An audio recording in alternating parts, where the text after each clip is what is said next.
Hello students, welcome back to Easy Maths Pro classes. Students, ఈరోజు మన క్లాస్లో భాగంగా one of the most important technique that is relation between arithmetic mean, geometric mean, harmonic mean.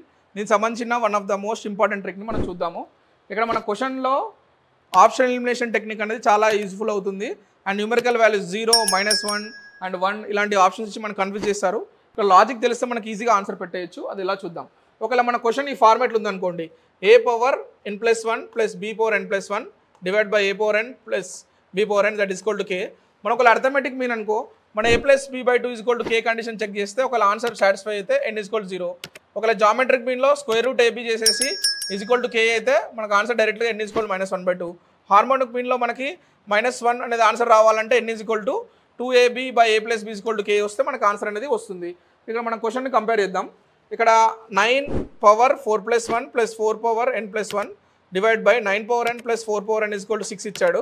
మనం ఒకవేళ first AM condition check చేద్దాం. AM ఏంటిది, ఇక్కడ ఇది ఏ వాల్యూ, ఇక్కడ ఏ వాల్యూ వచ్చేసరికి మనకి 9 అండ్ బి వాల్యూ వచ్చేసరికి మనకి 4. So a plus b by 2 వచ్చేసరికి మనకి 9 plus 4/2 అవుతుంది, దట్ ఈస్ 13/2. అది రావట్లేదు, అరౌండ్ 6.5 సంథింగ్ వస్తుంది. So it is not satisfying. Next GM values చూద్దాము. Square root 9 into 4 a into b that is square root 36 that is 6 that is equal to k. So ఈ condition satisfy అవుతుంది. So geometric మీన్లో మనకి condition satisfy అవుతుంది కాబట్టి డైరెక్ట్గా n value is equal to -1/2. So ఈ విధంగా మన టెక్నిక్తో ఈజీగా ఆన్సర్ అనేది తీసుకొని రావచ్చు with in a second. Next ఇదే మోడల్లో ప్రాబ్లమ్స్ చూద్దాం కొన్ని. ఇక్కడ మళ్ళీ మనము ఫస్ట్ కండిషన్ చెక్ చేద్దాం. జామెట్రిక్ మీన్, అర్థమెటిక్ మీన్ అట్లా. అర్థమెటిక్ మీన్లో వచ్చేసరికి మనకి a plus b by 2 is equal to k రావాలి. అప్పుడు మనకు ఆన్సర్ వచ్చేసరికి మనకి 0 డైరెక్ట్గా. సో ఇక్కడ ఏ వాల్యూ వచ్చేసరికి మనకి కంపేర్ చేస్తే 6 అండ్ b వాల్యూ వచ్చేసరికి 4. సో ఇక్కడ డైరెక్ట్గా మీరు ఇక్కడ సబ్స్టిట్యూట్ చేసే value 6 plus 4/2 that is equal to k value ఇక్కడ 5. సో 5 ఈజ్ ఈక్వల్ టు 5 వచ్చేసింది.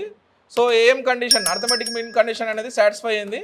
సో మనకు ఆటోమేటిక్గా n వాల్యూ వచ్చేసరికి మనకి డైరెక్ట్గా ఆన్సర్ ఈజ్ 0. ఈ విధంగా ఈజీగా టెక్నిక్తో మనం ఆన్సర్ తెప్పించవచ్చు. నెక్స్ట్ ఈ క్వశ్చన్ చూద్దాము.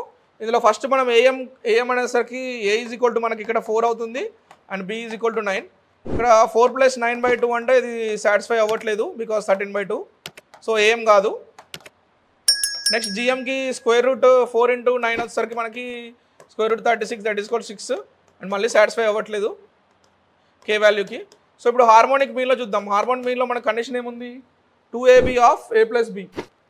సో ఇక్కడ ఏ వాల్యూ వచ్చేసరికి మనకి 2ab 2 into 4 into 9 by 4 plus 9 or 9 plus 4 that implies 2 4 8 8 9 72 by 13. So ఈ కండిషన్ అనేది మన k వాల్యూకి సాటిస్ఫై అయింది, that is equal to k. So ఇది హార్మోనిక్ మీన్లో ఉంది అండ్ n వాల్యూ వచ్చేసరికి డైరెక్ట్గా మనం ఆన్సర్ -1 అని పెట్టేయచ్చు. So n value is equal to -1. ఈ విధంగా టెక్నిక్స్తో మనం అర్థమెటిక్ అండ్ జామెట్రిక్ ప్రోగ్రెషన్ అనే హ్యాక్తో మనం ఈజీగా n వాల్యూ కనుక్కోవచ్చు. And we have to check whether it is in AM, harmonic mean or arithmetic mean or geometric mean. ఈ విధంగా మనం ప్రాబ్లమ్ అనేది చాలా ఈజీగా సాల్వ్ చేయొచ్చు. Okay students, thank you.